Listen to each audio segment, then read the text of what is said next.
Board of Supervisors for Tuesday, April 20th, 2021, and have roll call and public notification.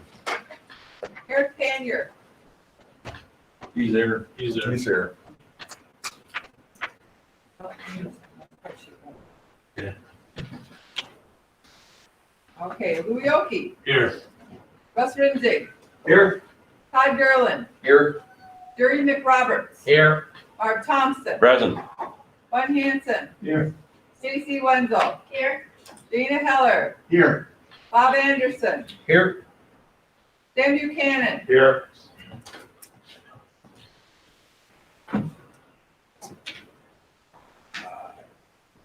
Don Horstman, Present. Bill Efforts, Here. Bert Skinner, Here. Dale Heineke, Here. Bob Rogers, Here. Oscar Stove, Here. John Banks, Here. Terry Lee, Here. Carolyn Bartlett, Here. Pam Fall, Here. Bill Schradel, Here. Gary Textall, Here. Jim Gores, Present. Gary Nelson, Here. Roberta Mosentine, here, Pete Olson, Here. Steve Johnson, Here. Carol Moen. Here. All 29 are present. I, the Annapolis County Clerk, have complied with open meeting public notification laws. Meeting notices are posted on the electronic meeting notice board in the first and second floor of the Government Center and the main floor of the Justice Center. Hard copies in the public meeting folder just inside the clerk's office window. In addition, all 5 county newspapers have been notified. This meeting was posted on Thursday, April 15th at 1 p.m. Okay, Supervisor Hanson will lead us in the invocation.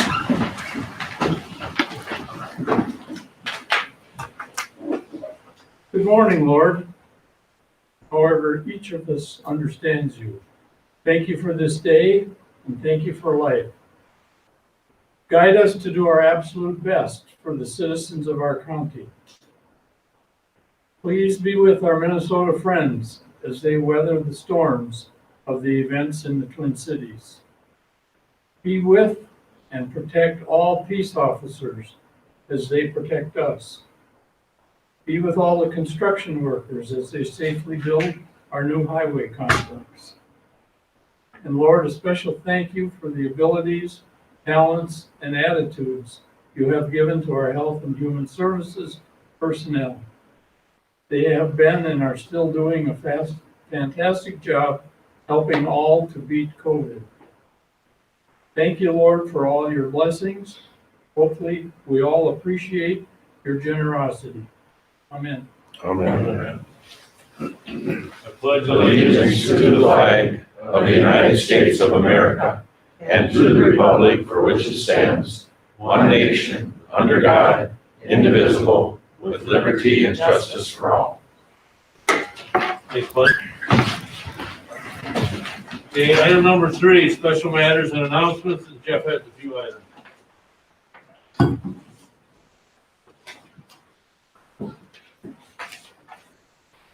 Good morning, everyone. Item number 1 is Supervisor Mosentine is having an open house at her personal residence on Monday, May 3rd from 3 to 6 p.m. This is her personal invitation. This is not a county function. We will obviously post the proper quorum notice. This is a personal event. Please don't talk any business. If you get together and have a cup of coffee with her, don't do it. Number 2. Don't give away the corporate secrets. All right. The executive committee meeting, the special one that was scheduled for tomorrow afternoon, has been canceled. And I want to, Jody, project something that's very important here. There's been a misunderstanding, at least it's coming to my desk, that there's been a misunderstanding about what's going on with the American Recovery Plan Act dollars. These dollars are not just for the county, they're for every municipality across the United States. So, I'm gonna dim the lights here a little bit. And Jody's going to project this. So there's some things that I want you to be very aware of. Number 1, this money is not just for counties only. It's for all municipalities across the United States. We all are going to operate under the same rules. Every municipality is going to have to meet the same rules. The only change in the rules is simply this. And this is information I got yesterday, so it could have changed overnight. The only difference is the counties get a direct allocation from the U.S. Treasury Department. The municipalities that I'm listing up here, the money stops first at the Treasury at Madison, then flows down to you as you request it. There are 2 what's called tranches to this money. Tranche number 1 occurs somewhere around May 31st or thereafter, with the highest, what's called HEO, highest elected officer of that municipality, being required to sign a letter of intent that you're going to take this money. For the municipalities that are interested in this or are going to take it, the information as of yesterday, you are highly encouraged to have a DUNS number and a SAMS number, and each one of these take a little bit to get. They're, as I understand it, they're not going to cut a check. They're going to direct deposit this into your funds that you typically would pay your payroll taxes out of. So it's going to work the same way. So you need a DUNS number, a SAMS number, and those take 2 to 3 days to get.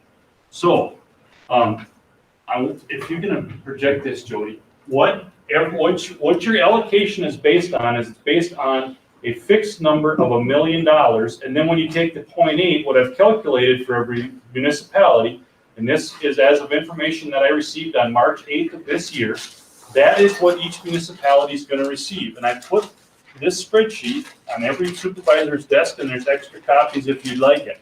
So this is just information. This is not a Barren County issue, but I wanted to share what I have.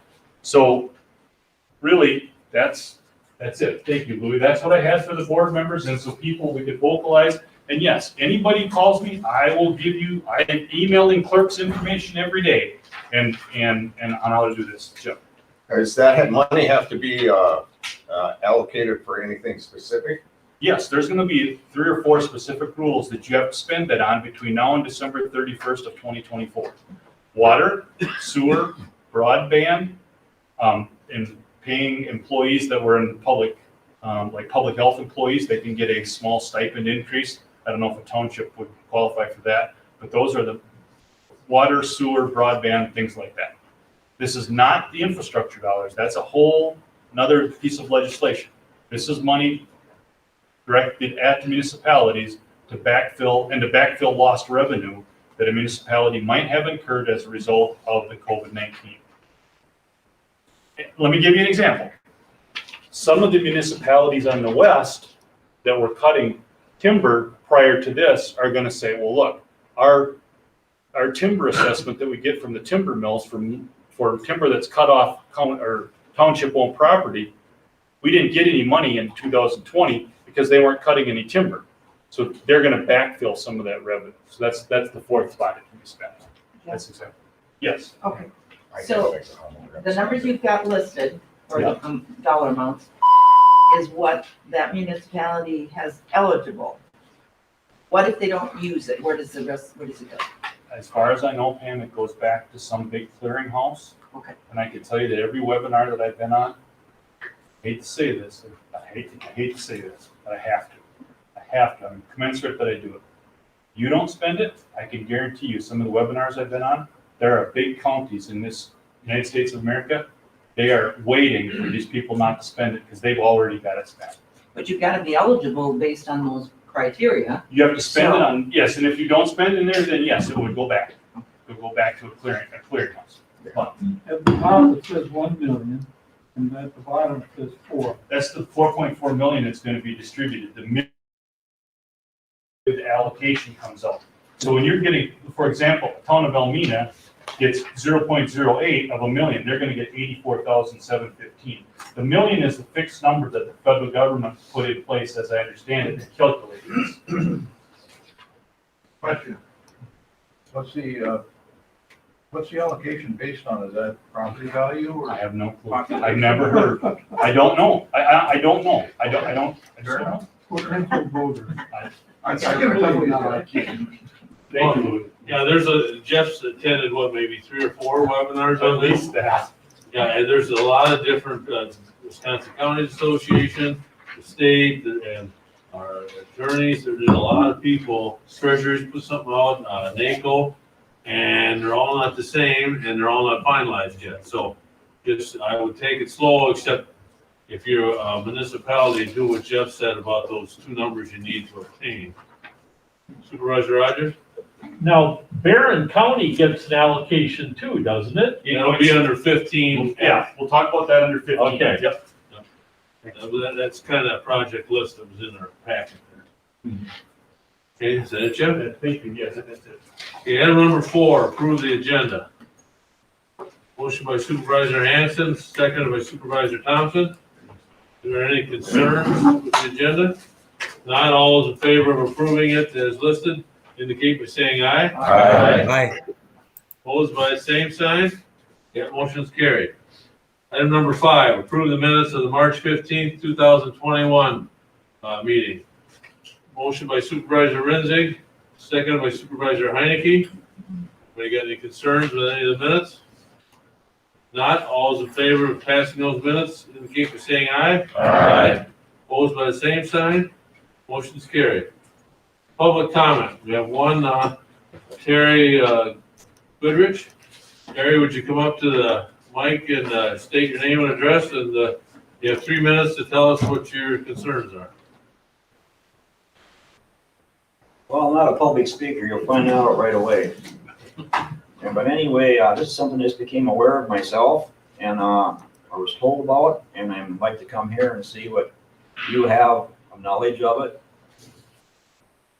and what you could explain if this is true.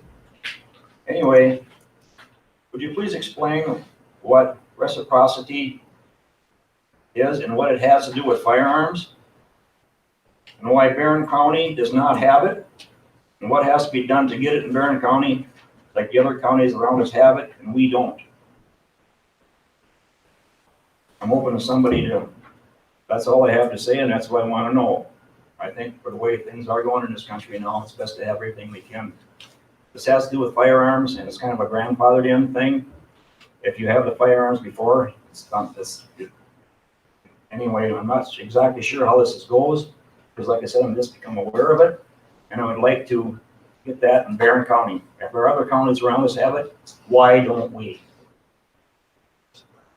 Okay, sir, in public comment, there is no exchange with the supervisors. They can't comment to you directly on your question. Okay, then do you have any knowledge of this? I do not, but our county administrator, Jeff French, I think indicated to you, he would check into it and let you know, and I educate the rest of the county board probably at the next meeting. Okay, what I'd like to know then is, well, my understanding is it's voted upon by the counter supervisors, or whether you want to call them chairman, or whoever the top guy is.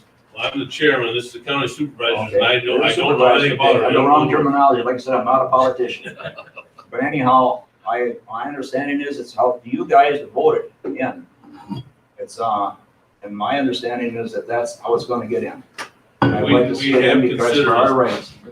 We have considered a second amendment, I don't know Yes. if that's the same thing, but Jeff, our administrator, will check into it, sir. And do you not, are you people required to, swear an oath to the Constitution? Yes. Okay, this is part of it. And I'm surprised that I have just heard about it very recently, and I would like to see this done, because I think it's very important to us and the country. Thank you for your comments, and we'll definitely check into it. Okay, Thank you. thank you. Okay, item number 7, Highway Facility Steering Committee recommendation for bid package number 3. Zach? I would move that we approve bid package 3 as presented. Okay, motion by Supervisor Olson, seconded by Supervisor Mosentine, that we approve bid package number 3. You're on, Zach. All right, my name is Zach. I'm with CBS Squared. So we actually accepted bids in the Barren County for bid set number 3, and those include joint sealants, specialty doors, and fencing. All 3 bids came in lower than our original or preliminary budgets, and actually came in lower than the original bids as well that we had for them. The contractors we have are Right Way Caulking. We have overhead door for specialty doors and Century Fence for fencing. With those 3, CBS Square did recommend to the steering committee that they approve those, accept the bids for this bid set number 3. And this would conclude all of our bidding for the Barren County Highway Facility project. I do want to make a comment that this does not include any items that the county is going to be purchasing directly through contract. That is all budgeted separately. There is money set aside for that. So everything that's been bid, we ended up sitting about $161,161.32 over what we estimated. And so we did dip into the contingency slightly.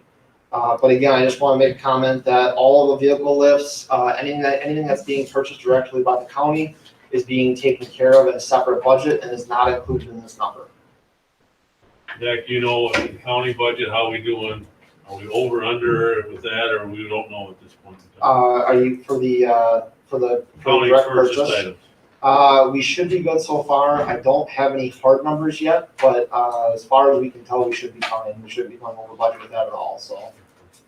We got enough money. Yep, we got enough money, so. Do you have any questions for CBS Squared, Zach? I guess you did a good job, you don't have any questions. Thank you. Thank you. Thank you, guys.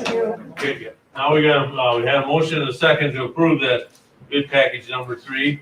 Now we need to, take a vote on it. All those in favor of approving this bid package number 3, indicate by saying aye. Aye. Opposed, say no. Okay, the motion is carried unanimously. Thank you. Item number 8, zoning ordinance amendments, rezoning the town of Maple Grove, Kutzlik Farms LLC. I get a motion to approve that, motion by Supervisor Gerlin, seconded by Supervisor Hanson. Any discussion on that particular rezoning? If not, all in favor of that, passing that zoning amendment, indicate by saying aye. Aye. Opposed by same sign? That motion is carried. Item number 9, resolution, zoning committee recommendation to deny petition for rezoning Iva Bergman. We will have some discussion on this, but could I get a motion to deny that rezoning for now? Motion by Supervisor Rogers, second by Supervisor Heller. Okay, Supervisor Schradel, did you or did Iva want to talk first? Yeah, I can. You want to come down the mic, please identify yourself.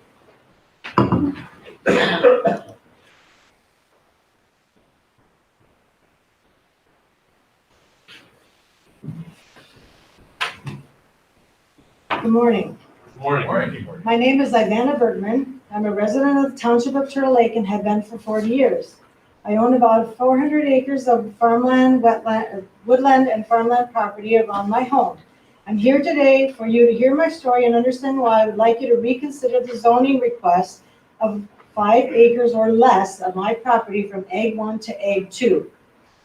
The area of this property of request includes part of a driveway, part of my lawn, which I mow, and the remaining small portion is farmland, with the total of that to be less than 5 acres. It is now the home of a former dairy barn owned by Roman and Goldie Meyer, a century farm of Barren County that was going to be demolished. After thought and discussion with my family, I decided to move that barn from 3/4 mile away to its current location. And appropriately enough, the former barn location has now been reclaimed and turned back into farmland. Approximately 5 years ago, I went to the county zoning office and asked what I needed to do, as I was thinking of moving a barn to my property and converting it to an event center. The response was, as long as you are not living in it, no animals in it, then you need to follow the health department as necessary and anything specific to septic and sanitation. It was almost also commented that if I were to have a family only working at the event center, that I could ask for donations instead of charging a fee for rental use. No one ever commented, asked, or said anything about the possibility of needing it to be rezoned. Then, at the recent April 7th zoning committee meeting, Mr. Gifford said he did remember me coming in, but thought the questions I asked were general to expand on. During the same meeting, another comment was made that I put the cart before the horse, as pictures show that I had already moved on and progressed with some construction on various areas of the barn. But I really have to disagree to that, because I did go to the zoning office and asked. Interesting enough, once the barn was moved there in 2018, it sat on top of the hill for quite some time before it was moved to its forever home on the foundation. And yet during that time, I continually was thanked for saving the barn, how excited people were to see what my project was going on, and never once did anyone say about zoning. I'm currently have state certified drawings for the work. I have applications for plumbing, septic. I have state emergency exit, electrical plans, and still continue to do all the things legal, correctly, and abide and follow the codes that have been presented before me. I have over 400 acres of land that surrounds my home in this area of the barn. I'm only asking for a sliver of that property to turn from Ag 1 to Ag 2 to make a dream come true without losing part of the heritage in Barren County. My adjoining neighbors have been contacted. They drive by and watch the progress, have not been expressed displeasure or any concerns. I've attended township meetings and therefore back me fully. Not only have my neighbors in the township support me, this is going to be an increase in real estate for Barren County and the township. Sales tax for the county. Potential income for local restaurants, bars, hotels, campgrounds, anybody coming from out of town. Income wages for all the people that have worked for me during this time. Potential jobs for the people that might work for me later. A draw of guests to come into Barren County and see what wonderful county we have. And also it's going to help form my business now at the greenhouse for weddings, tuxes, whatever, you name it. The plan is not just for a wedding center, it's an event center. There's a lot of people that don't have a place to have a family get together, and I would love them to be able to share what I have. And it is tucked in my backyard with green space, privacy, wooded beauty, pastures with 2 bison herds, and a church. Yes, I have a church in my backyard. Please take some deep thought and consider my rezoning request. Why is my request of rezoning less than 5 acres amongst over 400 acres so different from others that take farmland out of farmland use and have turkey barns, solar panels, cell towers, fences, manure handling? All of this is in Barren County. As far as I'm concerned, the barn is here to stay at its forever home. I have no plans to move it, to take it down, or restore it back to its prior use as a driveway and a lawn. So to summarize my appeal, you need to remember that I did go to the zoning office and I asked for guidance and got none. I followed all the things that I can possibly do to keep straight, narrow, legal, on track, and now I'm here today begging for somebody to please allow me to have my dream come true. Thank you for listening. Thank you. Supervisor Stradle, would you like to say something? Yeah, I got a couple other comments. I really think the zoning committee has to go out and take a look at this because it looks like one footprint as if you have a large farm situation there because you've got a lot of buildings and this building is right adjacent to an existing driveway that she had in there. And like she said, I went over and viewed the property and spent quite a bit of time there the other day. And like she said, the lawn is mowed. And another question I have, and I've never went through this before, I would have thought when she got her sanitary permit, her building permit, somebody would have said, well, now do you think you have to have this rezoned or we think you should have it rezoned? There was never anything like that mentioned. If you drive by on Highway K out there, you think that's all one footprint. Because it's not like it's off and like you said, she has 400 acres there. It's not like it's in the middle of a 40-acre field. It's not that at all. In fact, she cut trees down to build her existing home and some of the other buildings. A year back about, when was it, 5-6 years ago, Ivana? Something like that. So I would like this to be like we did here a couple of months ago. This would be taken off and going ahead and have the zoning committee come out there, convene, and take a look at this property. I think that'd only be fair. Supervisor Hanson? What was the reason for the denial? Supervisor Rogers, he's the chair of the zoning committee. He'd like to explain it to you.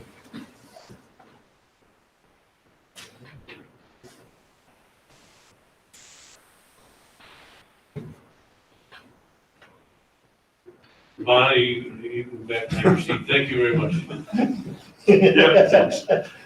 Now, first, I really have no idea what happened 5 years ago. Wasn't involved in that process. Mr. Gifford, he is here. He might be able to address that. With respect to the issue at hand, the zoning committee looked at the Ag 1 district as it is zoned right now. And according to the Barren County zoning ordinance, exclusive agriculture district was formed as part of the Barren County Farmland Preservation Plan and is intended to protect agricultural lands and associated natural areas from development contrary to agricultural use and to minimize fragmentation of these lands. Due to the importance of agriculture within the local and regional economy, it's necessary to encourage farmland preservation, protect natural resources, and minimize conflicts between farm and non-farm uses. This is Ag 1 property, and an event center on this property would be a conflict between a farm and a non-farm use. Then going to Ag 2 property, which is the request to rezone this to Ag 2. Ag 2 district is created to maintain and protect agricultural lands historically used for farming or forestry, but which are not included in the Ag 1 district because of location, soil characteristics, relatively low intensity of agricultural operation, and so on and so forth. These areas can accommodate some non-farm housing if they're carefully planned and located. So that's our Ag 2 property. We went through in the zoning committee over 30 years of aerial photography of this particular parcel of land. Throughout those 30 years, it's been used for farming. It's been cultivated. It simply was not used for anything other than cultivation and farmland. Now, placement of an event center would be contrary to our zoning ordinance. Land in question is ideally suited for farming. The location is right. The soil is right. It's been intensely used for ag operations.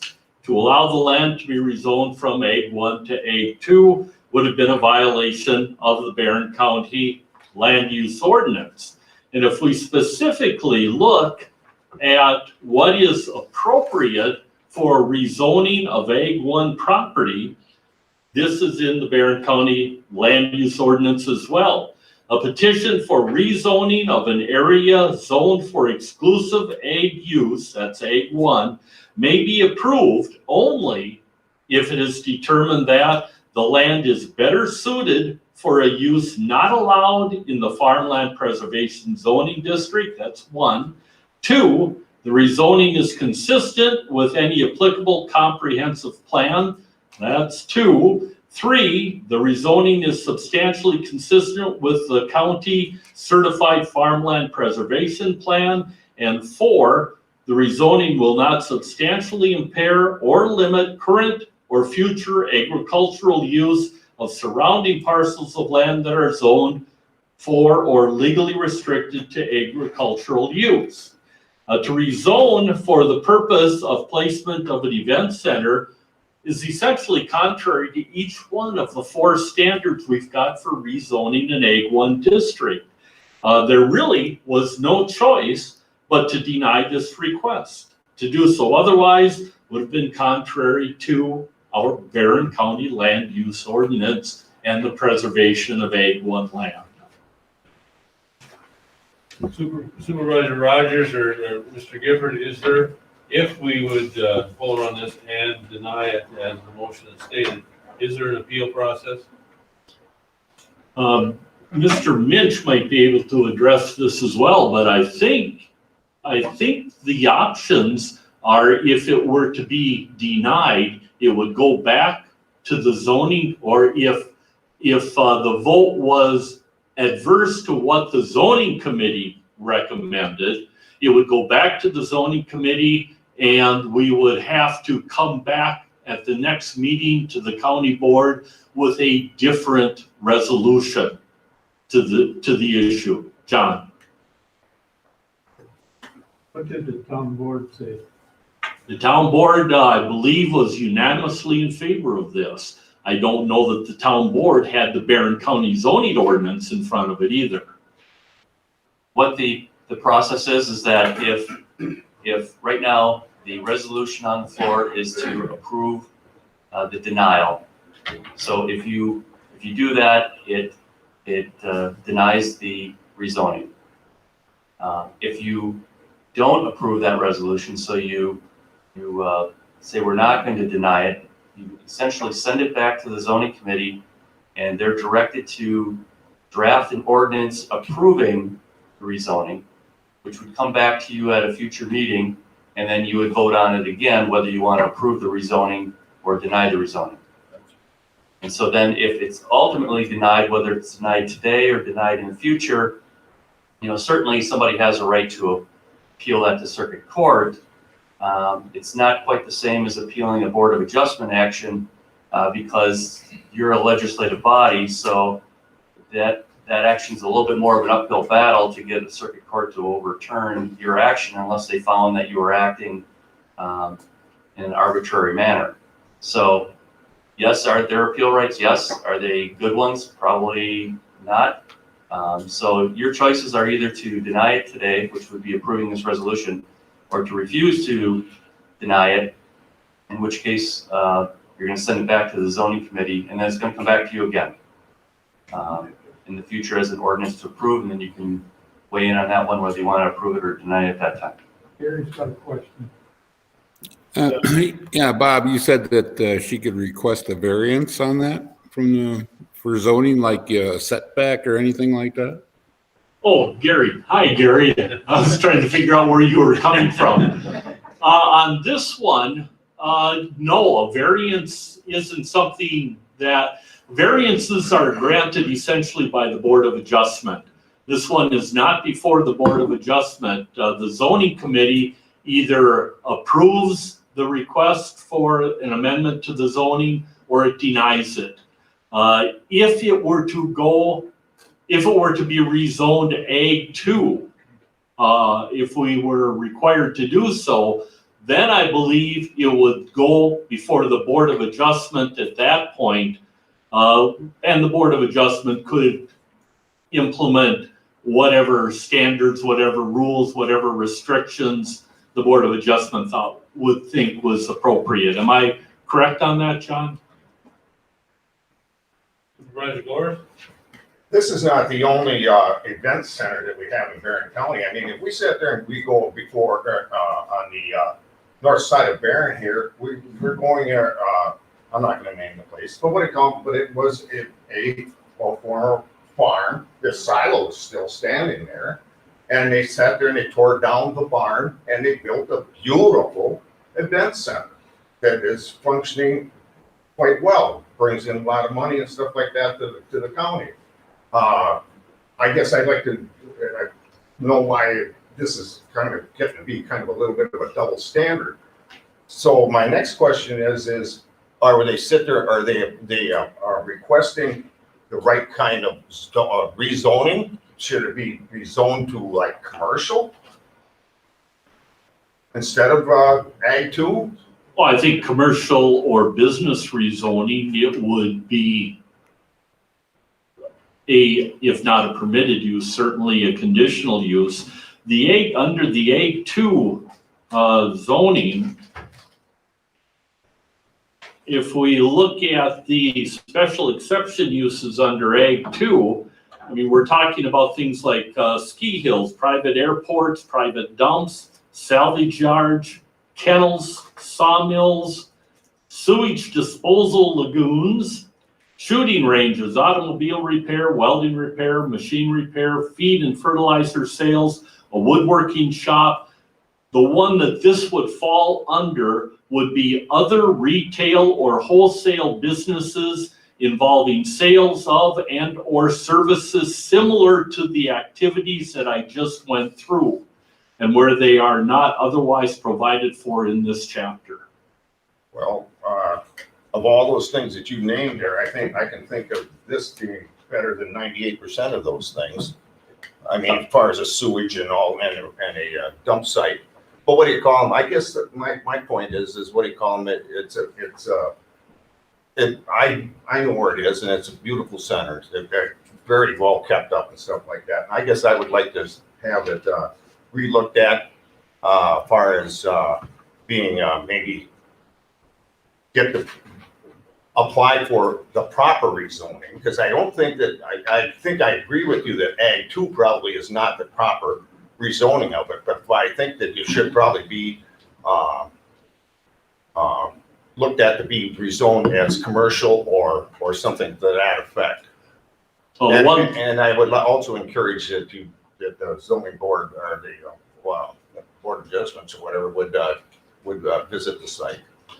I understand your comment, Jim. I would add this, whether it goes A2, whether it goes business, whether it goes commercial, we've also got the issue of my old friend spot zoning. We're taking 5 acres here in the middle of, and Ms. Bergman said, in the middle of 400 some acres of ag land. You know, spot zoning comes into play as well. But again, what it amounts to is, it's like I say, it's a kind of a double standard, because in the north side of Barren there, that was built on at the barn site, and I take it that this is quite close to where the old barn site was on this one too. I guess that's accurate. You know, whatever happened in Barren, whatever happened in other event centers, I can't speak to that. I don't know. That was pre-me. I guess I would encourage your board there to vote down this denying this resolution. Supervisor Strela? Well, a couple of things, Bob. First of all, where this is located, and that's why the zoning committee, I feel, should go out there, should deny this, deny the denial, and go out there and take a look, because it's adjacent, like the rest of our buildings are like that wall, and this building is where you're standing. So it's not like you're dropping it on a 40-acre field. And her and her son having a quite extensive bison farm along there, where I realize Ag 1 is for crops and pasture land. It's the same thing, right? Pretty much, as far as Ag 1 goes. Sure. Yeah, okay. So, and the other thing is when she built out there, according to her, she never rezoned it for anything. She built that new home and the other thing. So, you know, why didn't she have to have rezoned that? Mr. Gifford could probably address that, but in an Ag 1 property, you can put a house on Ag 1 property. No question about that. Number 2, on Ag property, you can put a barn there. Obviously, that just kind of goes, and that's what she's done. She's put a barn on Ag 1 property. She's put an addition onto that barn. People can do that. She's put a fairly detailed ramp, handicapped accessible ramp, I believe, onto that. She can do that onto a barn as well. What you can't do in Ag 1 is put an event center and have people come onto that property. Now, with respect to the entire acreage she's got in that area, she's got lots of woods there as well. And the question was put to her, you know, gee whiz, maybe you could have put this barn back in the wooded area that's not being used for agriculture purposes at this point. And she said, yeah, but I would have had to have cut trees to do that. Well, she cut trees to put in her house too, but you know. Supervisor Horstman? Yeah, this is a question kind of for John a little bit. I understand, and I kind of understood it before, if we vote in the, let's see, in the negative of this, then gets sent back to the committee, and they have to come back with an opposite recommendation. I think that's kind of tough to tell one of our committees they have to totally change their mind. Is there a way that we could table this and have someone look at it? Could they get another a category of rezoning that would more aptly take care of this, or is, and I don't know if that's the right angle either, but I'm just asking that. When the petition goes to, when the petition goes to the zoning committee, they can approve it, they can deny it, or they can modify it. So, if you're sending it back to them, what the statute requires that if you refuse, you send this back to them, you're directing them to approve an ordinance or recommend an ordinance to you for approval. If they feel in so doing that it's better suited in a different district, they can make that modification. They don't have to. I mean, they could say they get it back and say, well, geez, Ag 2 isn't the appropriate one. We're going to recommend an ordinance approving in a commercial or a business. I don't think they're going to do that. I think that Ag 2 is probably the appropriate one to do this. But if you send it back to them, they have to send you an ordinance back, and then it'll come back to you next month, and it can either be approved as recommended or voted down, in which case it just ends it. But you still have to keep in mind that it's currently zoned Ag 1, exclusive agriculture, and in an Ag 1 district, that's part of our Barren County land use ordinance. It almost has a place on top of other zoning classifications in Barren County because of our intent and desire to preserve agricultural property as opposed to any other uses. How would another alternative, or Dave, be if we deny this, that they could have another application for an event center in a different piece of their property and come before you? Is that a possibility? I would say that anything is a possibility. Dave, you want to address any of this?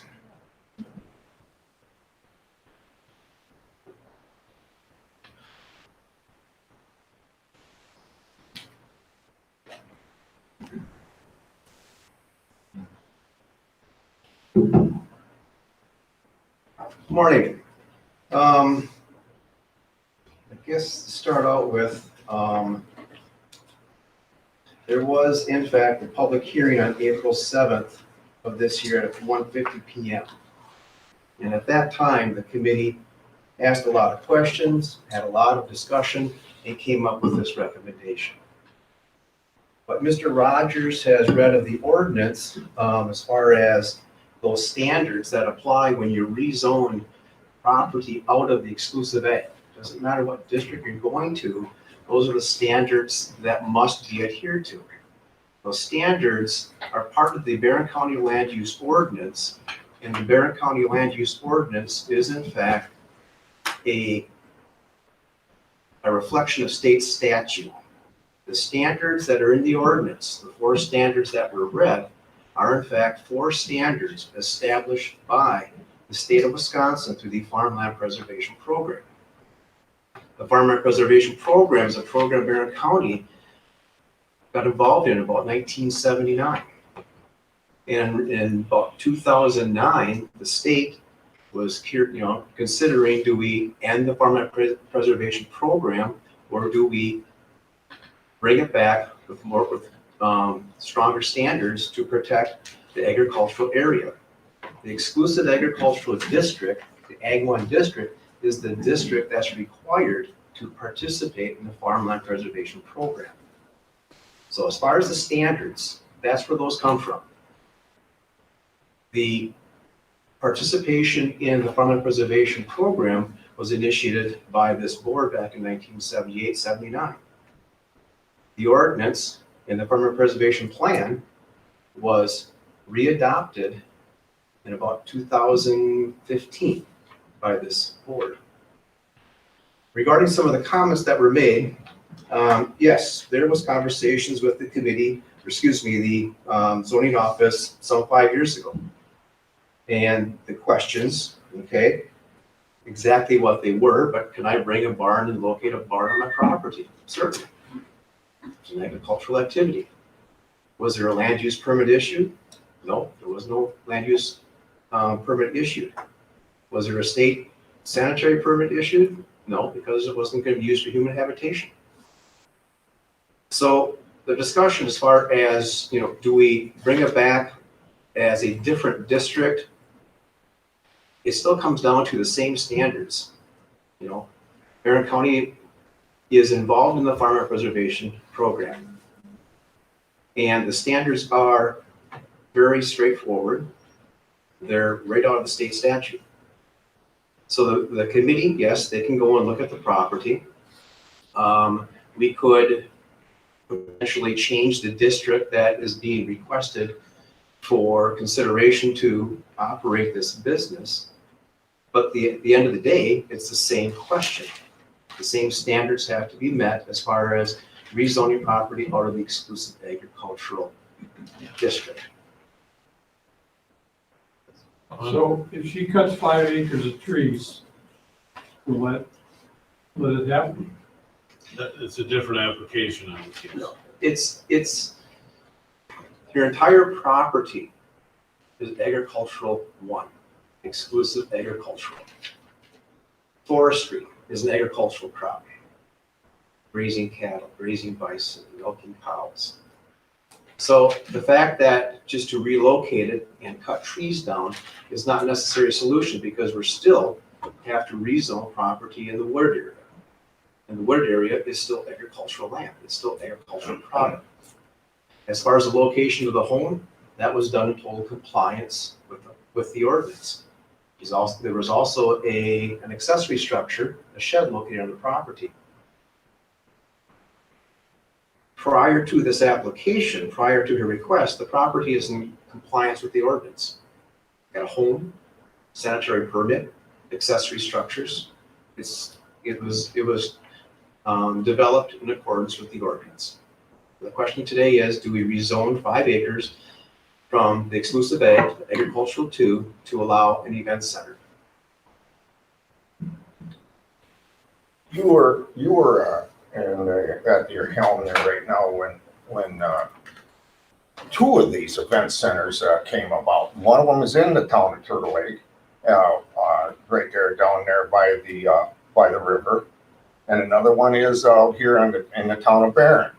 How did they get those things passed through? Because they are functioning.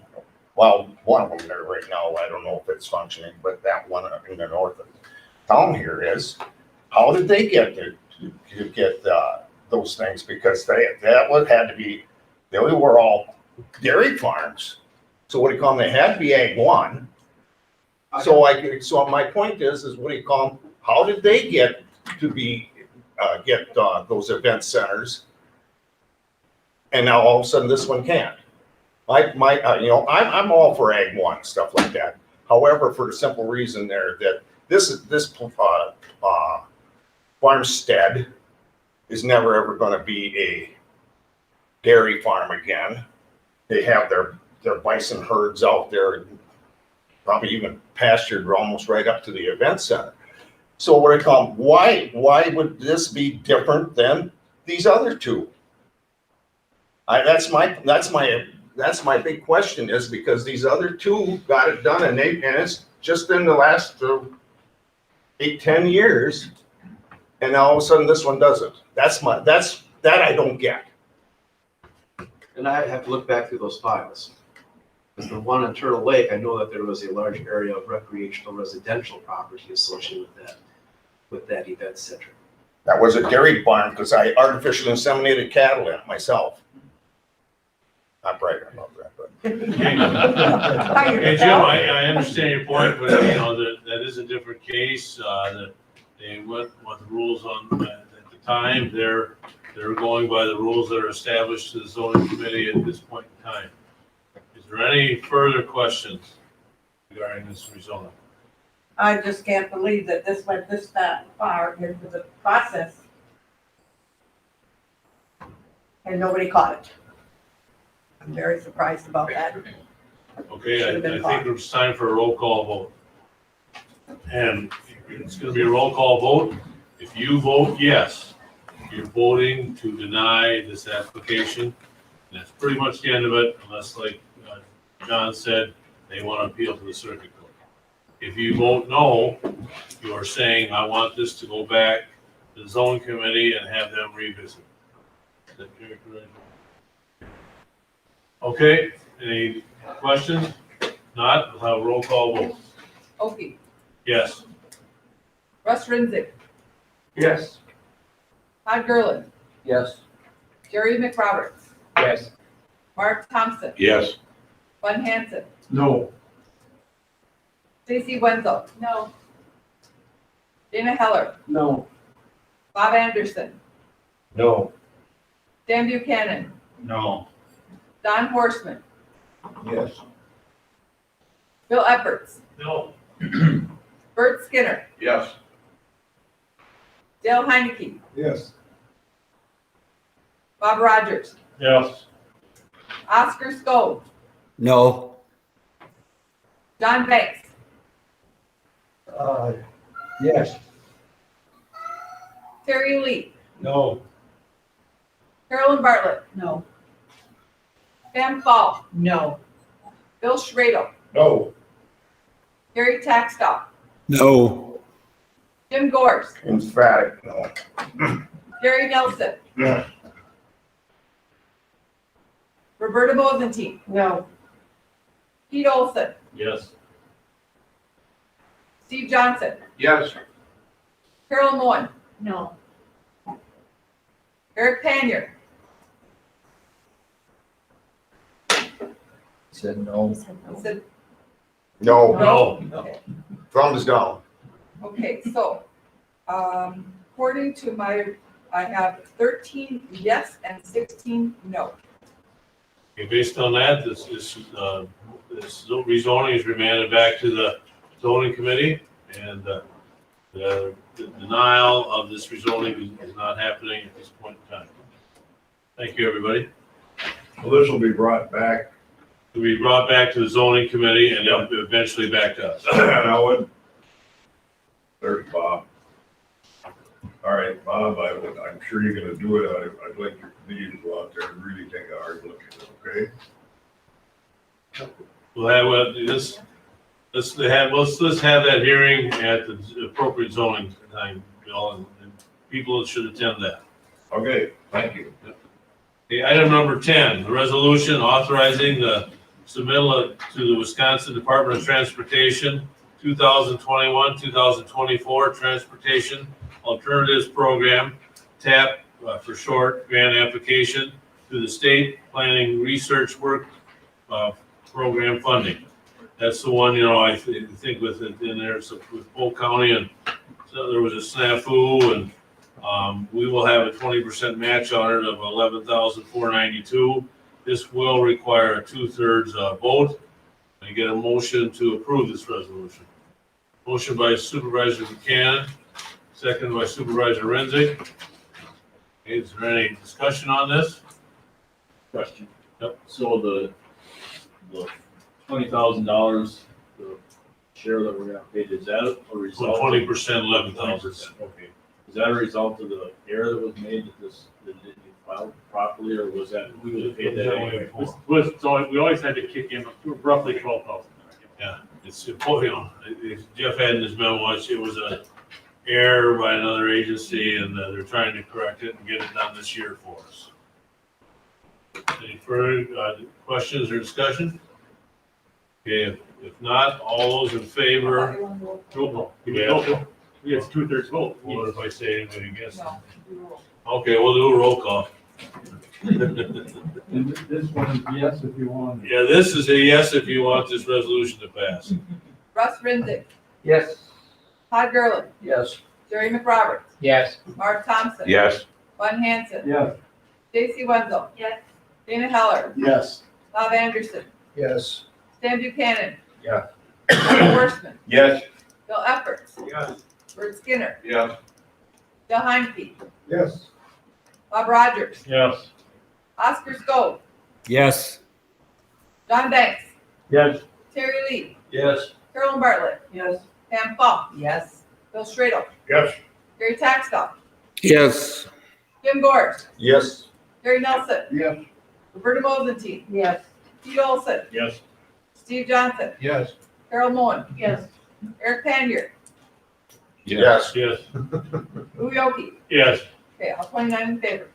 Okay, thank you. That resolution's passed. Thank you, everybody.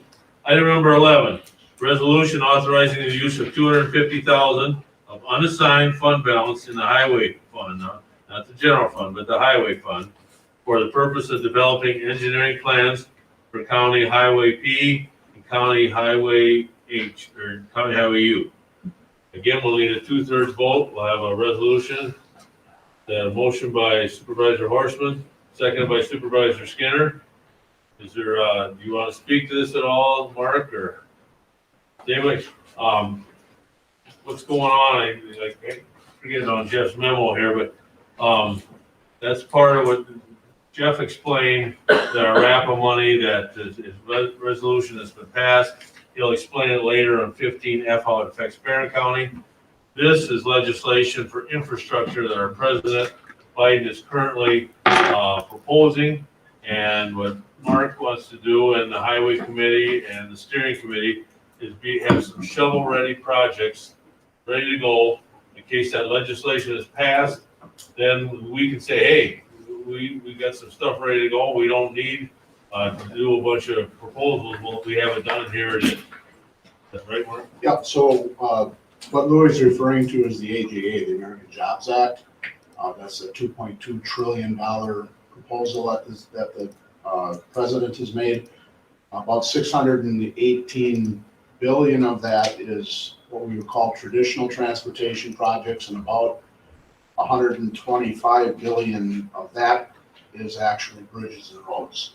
And this is above and beyond the normal authorized federal funding, so it's new money, if you will, if it were to pass. What we feel is that there's going to be an opportunity if you have what's going to be called shelf-ready plans. If you have plans on the shelf, you can maybe jump the line because you don't have to do the planning for the work. You've already got that completed. So what we'd like to do is hopefully get two. We have to see what costs come in at, but Highway P from 7th Avenue down to A, and Highway U from Highway A down to the county line. Those are probably two of our ones that need more than just a pavement replacement, which we handle in-house. These are more heavier construction projects. It's not money that we would be throwing away. Let's be clear about that. If we're going to do those projects at some point in the future, we're going to have plans developed for it.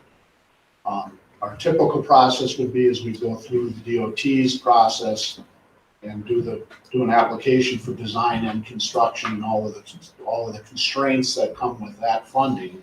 If we do the design portion of the project with our own funding, we have more control of it. We have more control of the timelines, which gets us better pricing.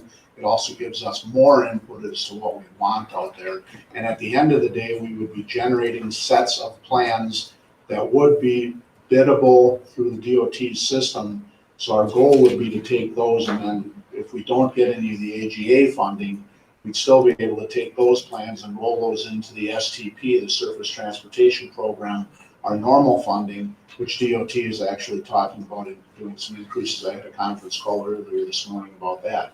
So there's opportunity there for us to get some additional funding. At the end of the day, if we don't get that additional funding, these plans would still be developed to move forward under more traditional programs. So, do you have any questions? Bill? We'll just want to mark here. So in other words, these plans would have to be drawn out if you were going to do it, whether you're getting the money from the federal government. That's correct. Yes. Thank you. Yes. Bill? Mark, and why, every time the county does work on a county highway, they have to have plans? No, if you're gonna, like, a lot of what we do, self-performing pavement projects, there are no plans developed, because we're not bidding, it's not being bid out, so we don't have to generate quantities, we don't have to, show the scope package, we just do what we need to do and move on, right? These two projects are more heavy grading projects than what we would typically handle with our own forces. It would be similar to County Trunk Highway A down in the Sioux Creek area that we did a few years ago. That was about 5 miles, and that was $7.5 million for that project. That's the type of scope that we're talking. We're not talking about going in and pulverizing, milling, pulverizing, adding a little bit of gravel and paving. We're talking about where we're gonna actually have to acquire real estate, widen the right of way, build a road that's gonna serve for the next 50 years. You gotta go down, really put a base. Yes, yeah, and you have slope issues to address on these. If you drive these, the slopes they're non-standard slopes. They're supposed to be 3-to-1 or 6-to-1, where Stan would just say 1-to-1 in some of these areas. It's time, and we've been looking at these two come up on our pavement replacement reports that we need, when we put our 5-year schedules together. They kind of don't get addressed because we know that that's not a good thing to take this road and put a 20-year life pavement on it and live with these issues for another 20 years. So these are kind of ones that we've been backing off and saying, okay, when we can get some additional funding through the STP program, that's when we would address these. Bert? Current projects that are under plan, some of the bridges, the infrastructure, I know now we're talking county, but like 48 and 63 are projects that we're looking at. Does the state also have, do they apply for that funding from this, where you're talking about? Yes. Okay. So in other words, you know what we're looking at, the bridge north of Cumberland. Will the state, is that something our municipality should do with the county? No, if it's like with you, with that particular project on 63, that's a state enumerated project. They're doing the design on that or handling the design on that. So every year there are what's called advanceable projects. Okay, the DOT gets back about, or I shouldn't say gets back, because our DOT spends every federal dollar that they get in their annual allocation. There's other states that aren't as efficient doing that. So then if you don't allocate that funding in that fiscal year, you lose that funding. Wisconsin traditionally has been getting back about $50 million of additional federal funding because the state itself was so good at spending the federal dollars. So then they have those plans on the shelf and they advance those with that money. And they have additional stuff on the shelf that if they get some of this AJA opportunity, they're gonna have stuff to advance to. So it's there. Yes. Thank you. Any additional questions? If not, Right here. Was any of this Route P, was that used for frac? No, actually the frac sand stuff on P, let's look at that one so you can see it. It starts on A and goes up to it's actually about in here, it's 7th Avenue, 7th Street intersection. From there, north was all redone under the frac sand road agreements. There isn't any frac traffic on that section of road. Yeah, that's a good way to phrase it, I like that. any additional questions? If not, we got a motion and a second that we approve this resolution, transfer $250,000 from the unassigned fund balance in the highway fund for the purpose of developing engineering plans for County Highway P, and County Highway U. I guess we gotta go roll call vote. Todd Gerlin, Yes. Gary McRoberts, Yes. Mark Thompson. Yes. Glenn Hansen. Yes.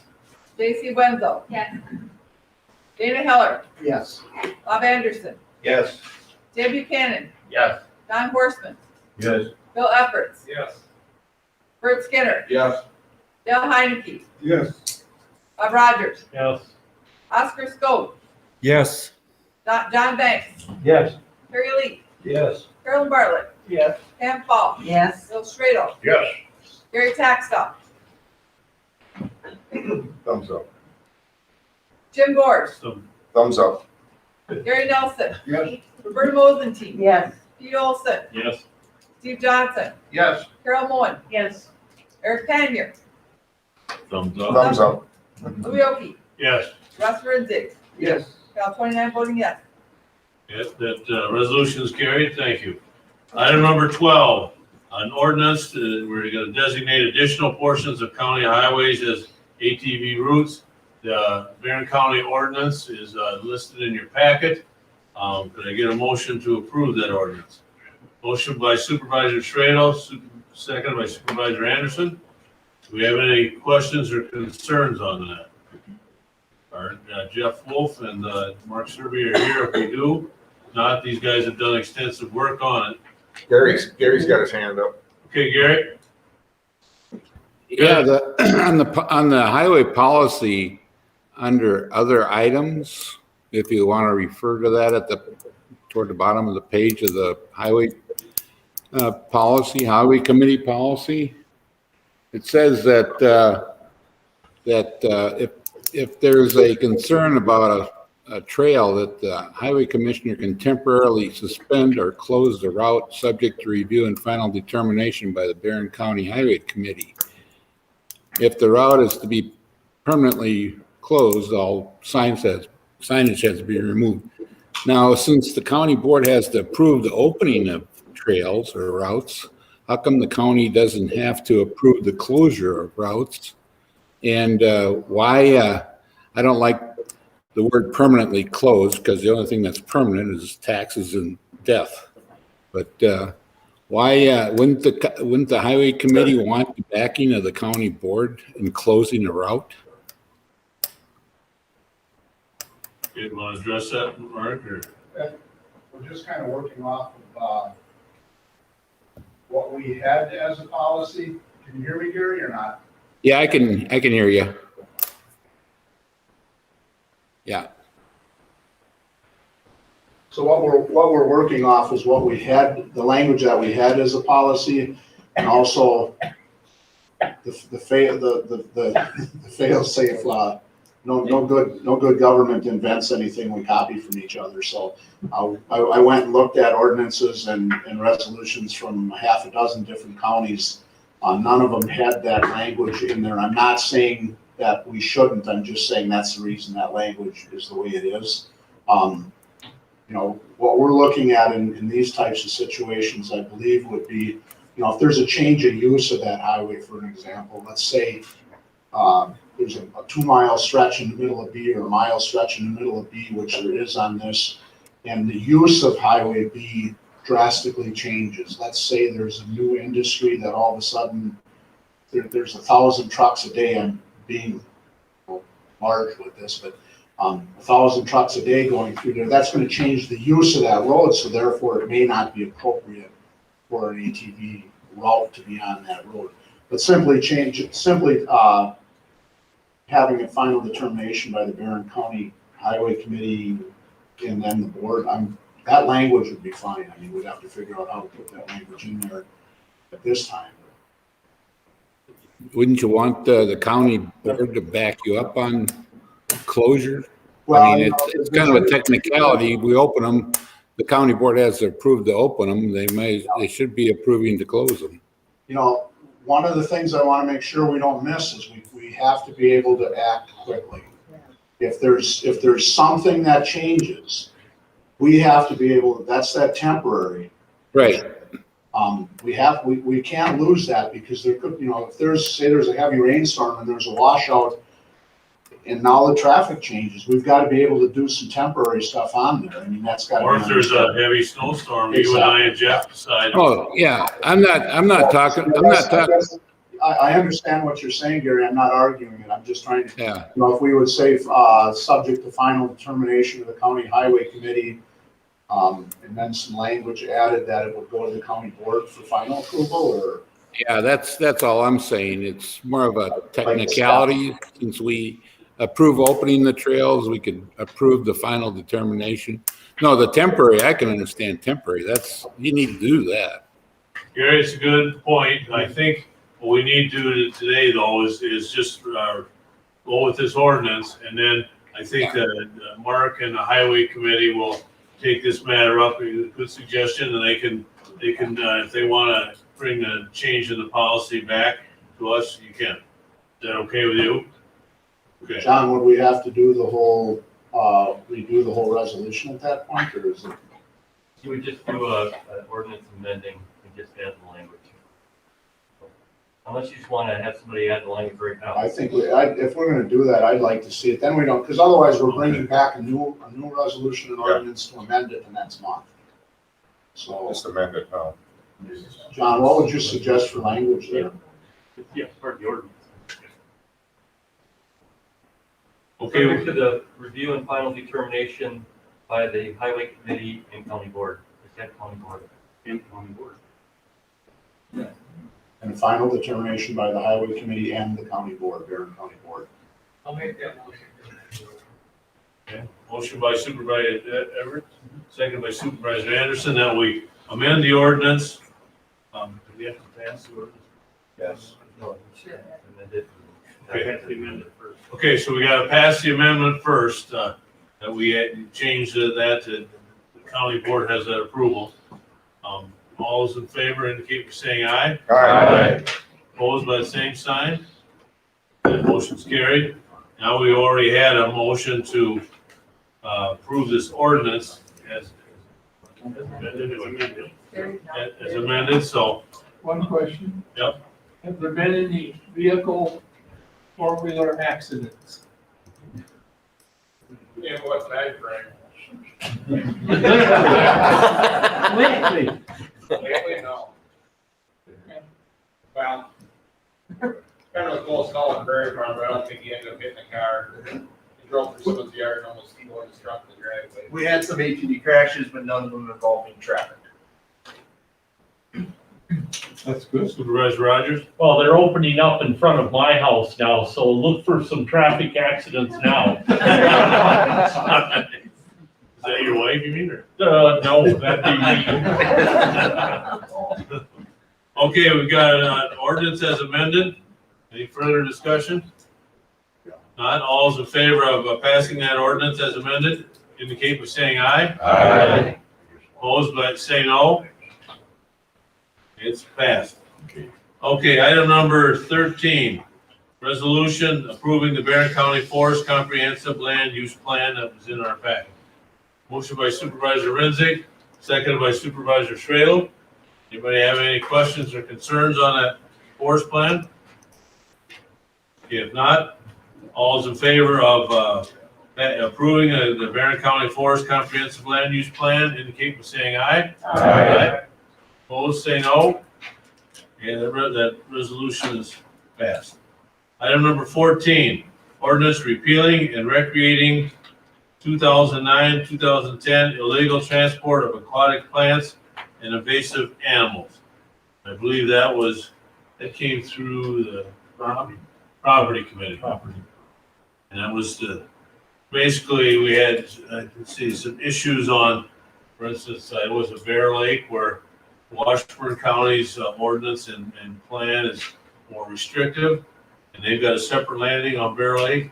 Ours is not as restrictive on Bear Lake, Barren County, so they can use Barren counties and kind of skirting the rules. So this ordinance is trying to even the playing field so that both Washburn and Barren County have the same rules. I characterize that right? Yeah, you did, but, you know, this applies to all lakes Barren in County, Barren yes. County to preserve the pristineness, I'll say, of all of the Barren County lakes. It's not just a Bear Lake thing, that's what motivated it, but it's gonna benefit every lake. I didn't get a motion on that before I started discussing. Motion by Supervisor McRoberts, second by Supervisor Hanson. Okay, is there any further discussion on this? Not, all in favor of passing this ordinance repealing and recreating the 2009-10 illegal transport of aquatic plants and invasive animals, indicate by saying aye. Aye. Opposed by the same sign? That motion's carried. Item number 15, report from our county administrator. Mr. Chairman, what I'd like to do is I'd like to have Rhonda Sukis address the board on item number 15B, a redistricting update, and if that's appropriate. Sure. Rhonda, you have the floor. Thank you. For those of you who don't know me, I'm Rhonda Sukees, your GIS specialist. I'm here to give you just a brief update on the redistricting. Normally, the census data would have been delivered to all the counties on March 31st, and due to COVID, that has not happened. We're expecting it now. Our new time frame is September 30th. This is my third redistricting, and this is definitely not a normal thing. So the delay in the delivery of the data will affect the redistricting timeline for creating new supervisory districts for the spring elections for 2022. Normally, once we get the data, there's 3 60-day timeframes that we go through in order to get these new districts created. Stage 1 would be where we get the data at the county, we develop supervisory district plans for county board approval for the tentative plan. This includes creating wards for all the municipalities. So normally that's done before July 1st, but we won't have the data yet. Stage 2 would be for the municipalities to either approve the wards that we've created for them or bring back new wards, suggest new wards for us. Stage 3 is when we get all 36 municipalities wards back, and then we would vote on a final supervisory district boundary plan, incorporating those ward revisions if necessary. And both the county board actions, the tentative plan and the final plan, do require a public hearing.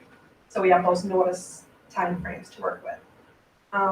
I attended a webinar at with the Wisconsin County Association attorneys, and they have recommended that all counties follow the same timeline for completing this redistricting. This keeps us all in the same stage of compliance, as well as providing statewide uniformity should there be any legal challenges to the plan. Some counties thought they could get everything done in the time frame, but it definitely wasn't an idea supported by the attorneys, because we don't want to. We don't want any appearances that we're rushing this or not giving it due consideration. A lot of counties are also very diverse, and they have a lot of things that they need to take into account. Because redistricting, it's not all about just equal populations. It's about communities of interest, and other issues that other counties might have. So we do have a proposed timeline. Where the spring 2022 elections for the local officials would actually be conducted using the existing supervisory district boundaries. Legislative boundaries, their process doesn't need to take place until like next summer, because their elections aren't until fall, whereas ours are in the spring. So working with the revised timeline that the Wisconsin County Association has come up with, we'd expect to bring forward the tentative plan to county board either in November, December of this year, or January or February of next year.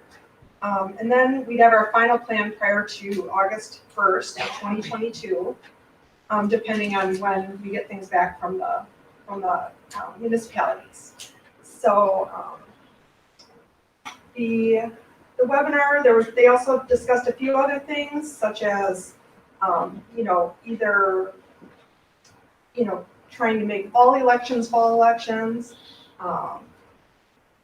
There was just a few other things they brought up, but nobody really bought into them, and I haven't heard anything about them since then.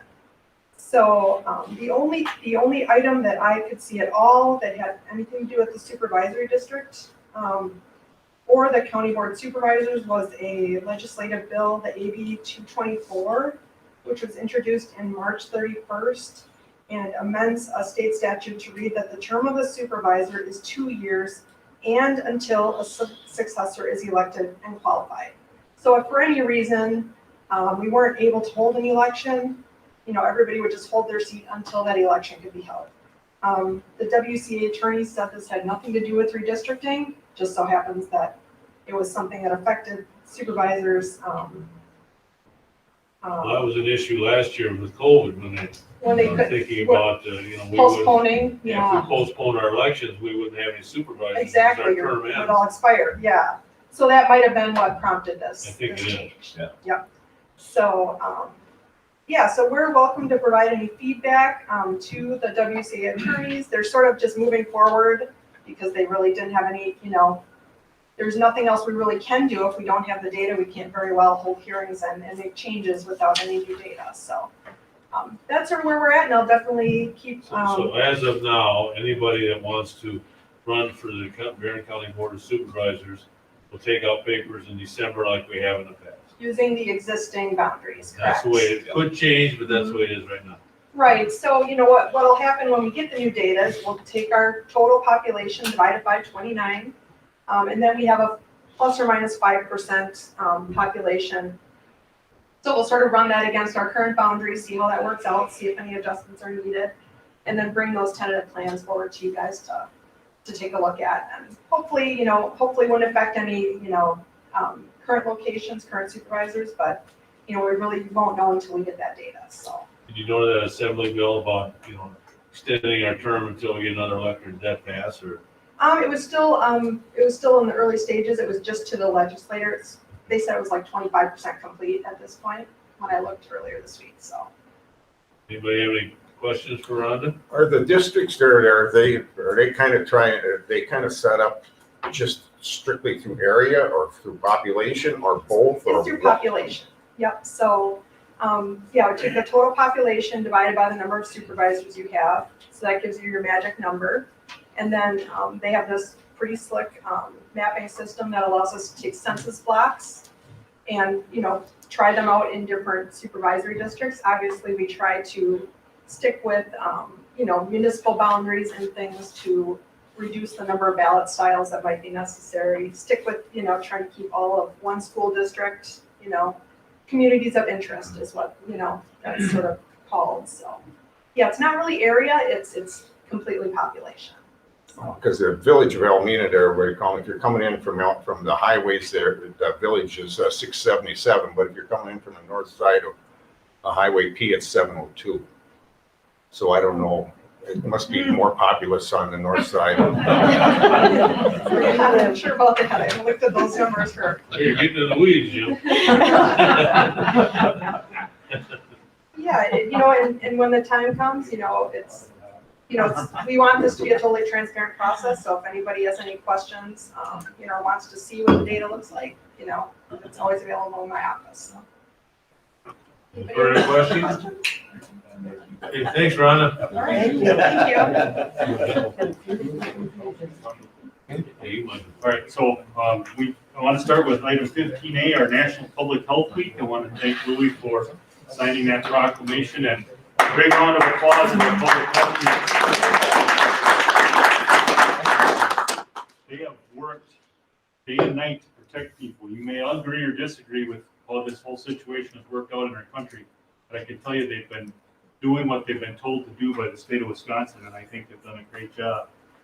Item number 15C, that's in your packet. Jody's projecting that. That was at the request of Chairman Oakey to look at the 4 positions that we put in place out at the jail, and actually resulted in money not being spent because we cut down on overtime and other things. Even when you throw in the health insurance costs on this, you can see that there's actually a savings there. So that was for your edification on that. Item number 15D, Jody, I'd like to project that, but I want to tell you, if you want to know what this looks like, you want to know what this V looks like, there's a mock-up sitting outside the door out here, which you're going to sit at. You're all going to be allocated about 34.5 inches of space. So you're going to pick up about an inch more of space than you currently have. That's what this is going to look like, starting up here, starting at the door, going into a V so you can all see, going up to see the chair, and then some of the 2 rows or 3 rows will be taken out. There will be 3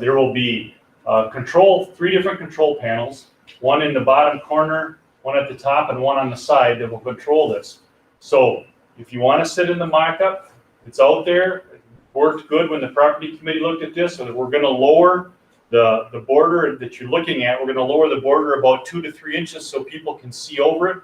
We have to be careful because when you sit down or you're sitting, there's going to be a microphone for you to talk and a speaker to hear. There's going to be power and an HDMI, or at least a power cable or something, so that you can charge your Chromebooks while you're sitting here at a meeting. But then what this is this is what the property committee has approved, and this is what's going to go to the state for their final approvals, and we're gonna move forward from there. So that's where we're at on the auditorium upgrades. We don't know when yet. We don't know when. Gary, I suspect, where in there would be if somebody wants to address the board there, where does the speaker stand? they're gonna stand in the same spot they always do, Jim, up here in the corner. Oh, They'd be standing right right here. here? Yep, All right, they'd all be right. standing right there. Jody's gonna move up to the. Gary, you have a question? Yeah, what about remote meetings like this? Are they going to continue or not? And if so, when there's a handout, how do we see a handout? We will continue to do these meetings remotely. That's why we're doing it. That's why it's constructed this way, to cut down on the cameras and the controllers. The property committee looked at this. What this design makes, we only have to have one server and one camera or two cameras instead of having to buy more. As far as handouts, other than the handout that I gave today, which I could email to everybody, it's the distribution. You didn't see that when Jody projected that? Yes, I did. Yeah, yes, I did. I was just wondering about, are we going to continue with the remote meetings or not? Yes, and we want to because we have our own YouTube channel, and we don't want our YouTube usage to go down so far that they cut us off. So we'd want to continue, yes.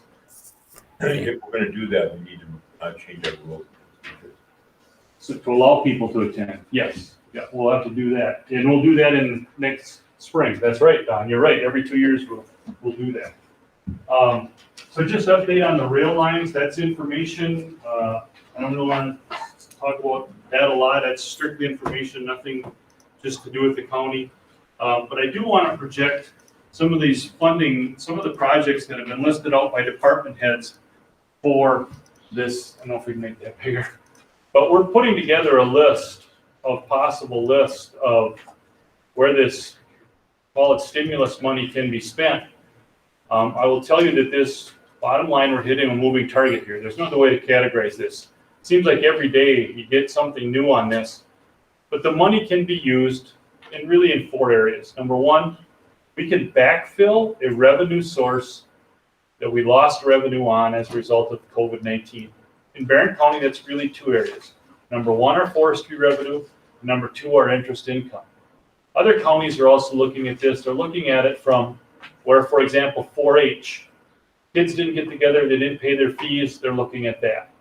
Can go for water projects, sewer, broadband, or giving a pay bump or a one-time stipend to, for example, people in the clerk of courts or people in public health. So this listing is just there. So it's a placeholder. The best information that I have today is that sometime between now and mid-May, the Treasury Department will come up with rules on how this can be spent. I attended a webinar on Monday through the Wisconsin Counties Association, and they're asking that the Treasury develop what's called safe harbor or safe rules that would say, if you spend the money on this, it's safe, non-auditable. Every seminar I've been to has said, look, you're going to get this money, you have to spend it by 12/31 of 2024. But be aware, you better spend it correctly because they're going to pull some municipalities for audit and find out where we're spending the money. So Jody and I have talked, and we talked to the auditors. This money will more than likely be set up in a capital improvement, capital outlay fund and tracked by project so that if we get audited, we know exactly where we spent all the money. Just as you're talking, I was kind of thinking, now what do you call it? If we don't spend all of the money that we want to spend, can we designate that to a different entity? Yes, Or sir. like, for instance, let's say that I can't, in the town of Clinton there, I can't find enough places to, but I know that the village of Elmina spent an astronomical amount of money on redoing their sewer system. Could I put it into that?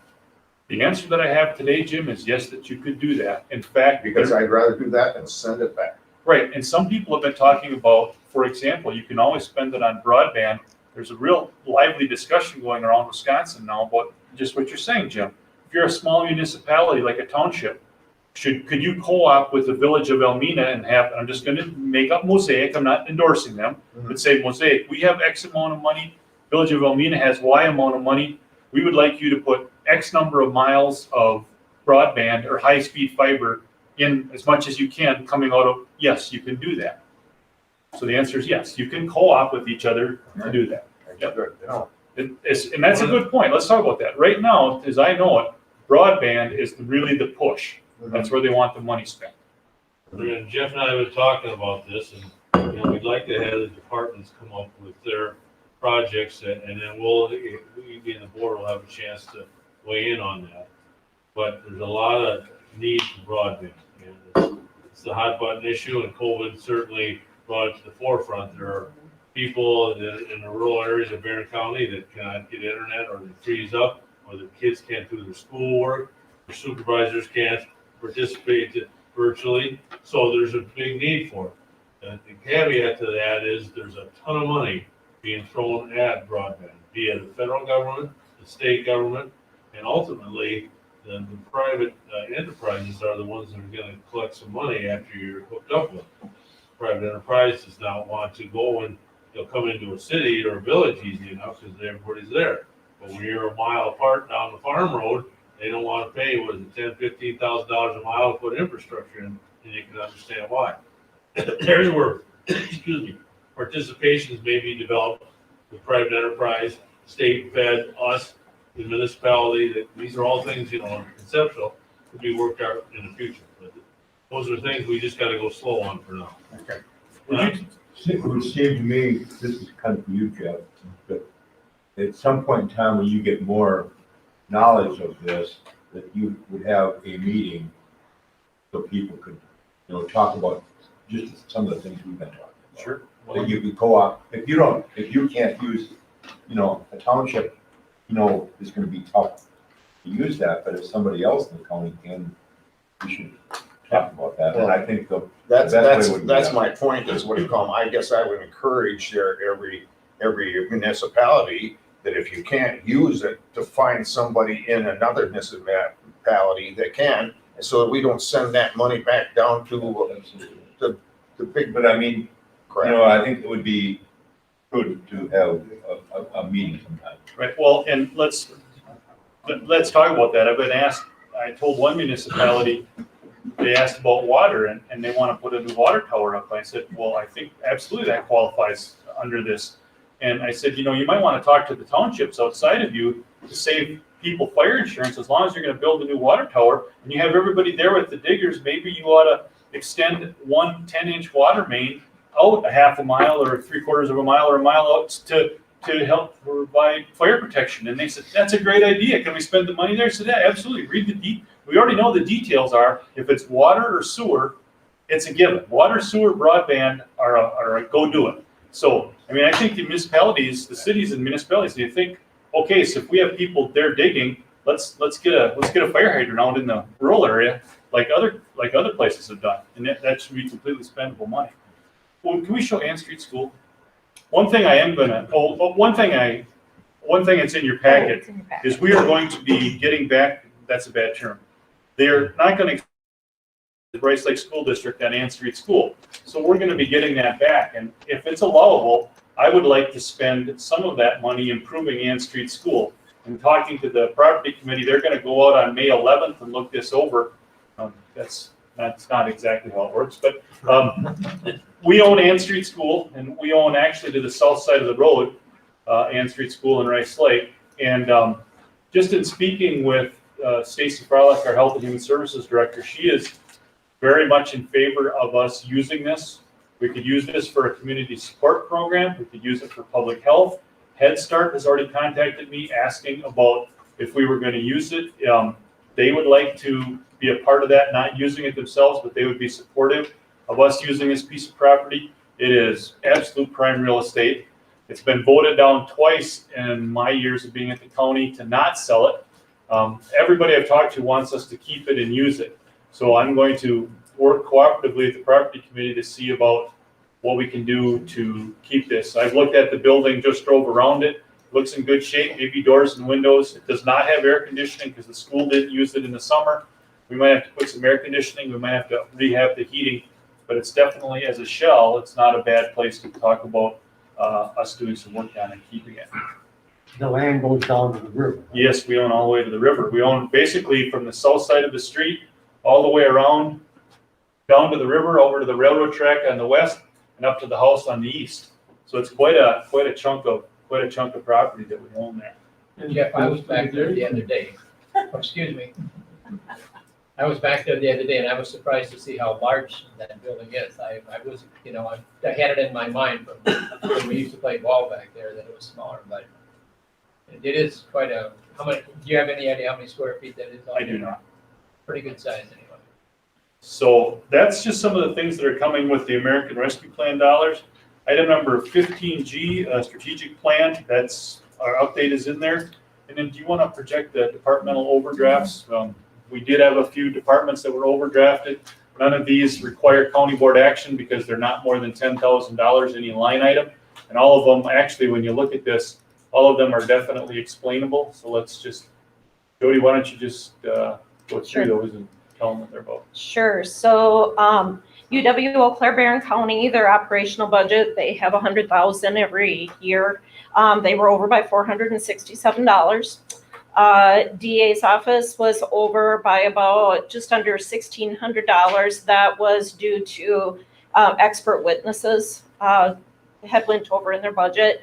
And then the county clerk had overdraft of $9,894, and that was just strictly in her elections budget due to COVID, a special election for Sean Duffy's seat. And then also when we set the 2020 budget, we had asked her, we didn't realize COVID or a special election was coming, and so we had asked her if she could decrease her budget by $10,000 when we were trying to balance the 2020 budget. So no concerns. Any questions on any of my updates? I don't have any appointments, but any questions or concerns from the board on anything we're talking about? You're probably going to get tired of hearing about this ARPA money. And as our highway commissioner said, we're also looking at another rather large bill, if it passes, about is actually going to be dedicated to roads, bridges, and culverts. So there could be a lot of activity that our highway guys take on in the next 4 years. So any questions? Thank you, Mr. Chairman. Item number 16, there were no appointments. Item number 17, claims, petitions, correspondence. Don't have any. 18, suggestions for future items. As Jeff indicated in the memo, the American Rescue Plan funding will be an ongoing topic of discussion. Anything further? I would like to see anyone who wants to come to my house, please let me know. So I have a kind of a count of who's gonna be there, okay? I went from 3 to 6 because the groundbreaking is at 3 o'clock. You can come at 3 and you can go the ground back. I'll be bringing 16 people. Okay, that's figured. So I'd like you to tell me, We will okay? be talking about the rezoning again next month. Nothing further. At 10:38, we'll adjourn by unanimous consent. Thanks, everybody.